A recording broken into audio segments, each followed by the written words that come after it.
أعوذ بالله من الشيطان الرجيم بسم الله الرحمن الرحيم Sourate 96 Al-Alaq, l'adhérence, c'est une mécoise de 19 versets. Au nom de Dieu, le tout miséricorde, le miséricordieux. Versets 1 à 5. Lis, au nom de ton maître qui créa l'homme d'une adhérence. Lis, de par ton maître, toute générosité. Lui qui enseigna par le calame, enseigna à l'homme ce que l'homme ne savait pas. Explication. Aïcha a dit, la vision pieuse durant le sommeil fut le premier signe de la révélation chez l'envoyé alayhi salatu wassalam. Chaque vision trouvait sa réalisation effective, comme la clarté de l'aurore. Après cela, il aima la retraite. Il l'observait dans la grotte de Hira, où il se livrait au tahanut, ce qui signifie des actes d'adoration, durant plusieurs nuits avant de retourner chez lui pour s'approvisionner. Après quoi, pour la même raison, il revenait vers Khadija pour prendre d'autres provisions. Il faisait ainsi jusqu'au moment où la vérité vint à lui dans la grotte de Hira. L'ange se présenta alors devant lui en lui disant « Lis ». « Je ne sais pas lire, répondit le prophète. Sur ce, dit-il, il me pressa en m'étouffant. Il parle de l'ange Gabriel. Jusqu'aux limites de mes forces, puis me relâcha en disant « Lis ». Je ne sais pas lire, dis-je de nouveau. Il me pressa une deuxième fois jusqu'aux limites de l'étouffement, puis me lâcha. « Lis, me dit-il. Je ne sais pas lire, répliquai-je. Pour la troisième fois, il me saisit jusqu'à l'étouffement, me lâcha et dit « Lis au nom de ton maître qui créa l'homme d'une adhérence. Lis, de par ton maître, toute générosité. » L'envoyé alayhi salatu wassalam retourna avec ces versets, le cœur palpitant à Khadija, fille de Khuwaylid, et dit « Emmitouflez-moi, emmitouflez-moi » On l'enveloppa effectivement jusqu'à ce que sa crainte fût dissipée. Après quoi, il mit Khadija au courant de l'incident avant de lui dire « J'ai eu peur pour ma propre personne. »« Non, lui dit-elle, tu n'as pas à avoir peur. Je jure par Dieu qu'il ne te délaissera jamais. Tu respectes les liens de parenté, tu aides le faible, tu donnes aux démunis. Tu accordes l'hospitalité à l'hôte et tu aides les gens à surmonter les malheurs. »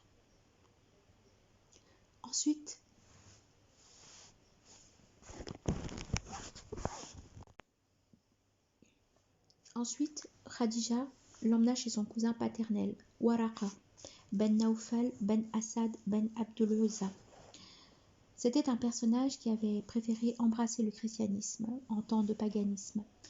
Il savait écrire la langue hébraïque. D'ailleurs, il copiait de l'évangile en hébreu autant que Dieu voulait qu'il transcrivît. Durant cette période, Waraqa était déjà un vieillard et était devenu aveugle. « Oh, mon cousin, lui dit Khadija, écoute ce que va te dire le fils de ton frère. »« Oh, fils de mon frère, s'adressa Waraqa au prophète, qu'as-tu vu ?» Et l'envoyé alayhi salatu wassalam de le mettre au courant. « Ce personnage, reprit Waraqa, est le confident qui fut envoyé auparavant à Moïse. Plaise au ciel que je sois jeune, plaise au ciel que je sois encore vivant lorsque ton peuple te chassera. » Vont-ils me chasser ? Demanda l'envoyé alayhi salatu wassalam.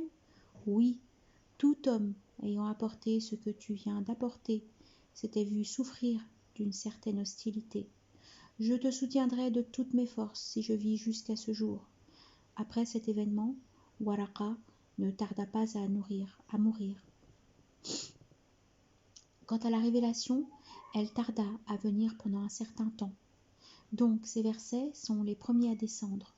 Ce sont la première miséricorde divine accordée aux hommes, le premier bienfait que Dieu octroya à eux. Ce bienfait divin attire l'attention sur le fait que la création de l'homme commence avec une adhérence, et sur le fait que Dieu fit apprendre la science à l'homme. C'est là la mesure de savoir qui distingue Adam, le père de l'humanité, des anges. Le savoir réside tantôt dans l'esprit, tantôt dans la langue, tantôt dans l'écriture avec la main. Le savoir est donc mental, mais exprimé par la langue, transcrit.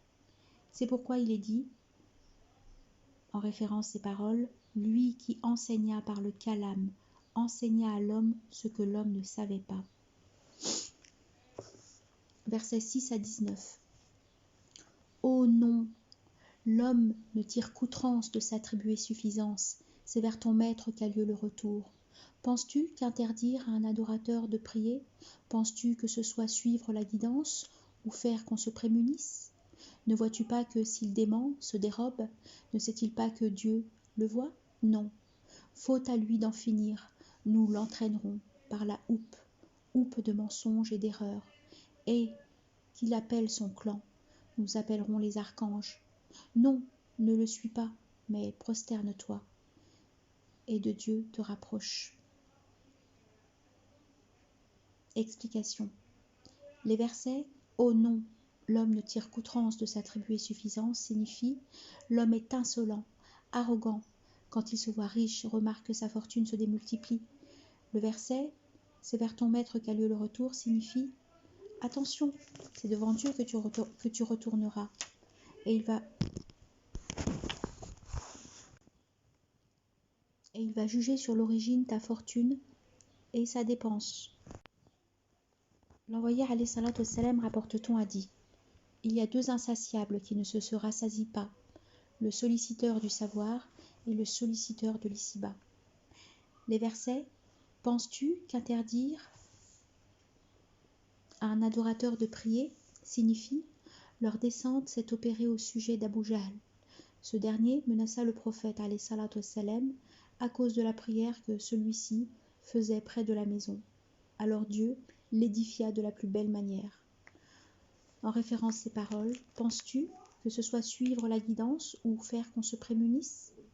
Autrement dit, que penses-tu si celui-là que tu contraries est dans la voie de rectitude, avec ce qu'il fait ou ordonne de se prémunir, avec ce qu'il dit, pendant que toi tu le menaces dans ses prières? Le verset « Ne sait-il pas que Dieu le voit ?»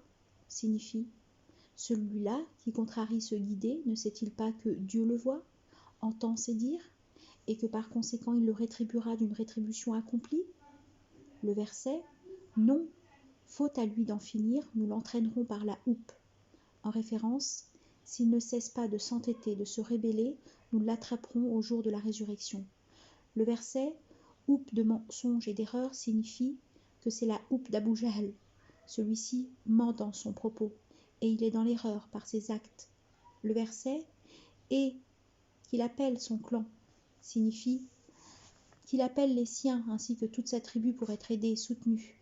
Le verset « Nous appellerons les archanges » signifie « Nous appellerons les anges du châtiment et ainsi il saura bien qui sera vainqueur, notre parti ou le sien. » Ibn Abbas dit «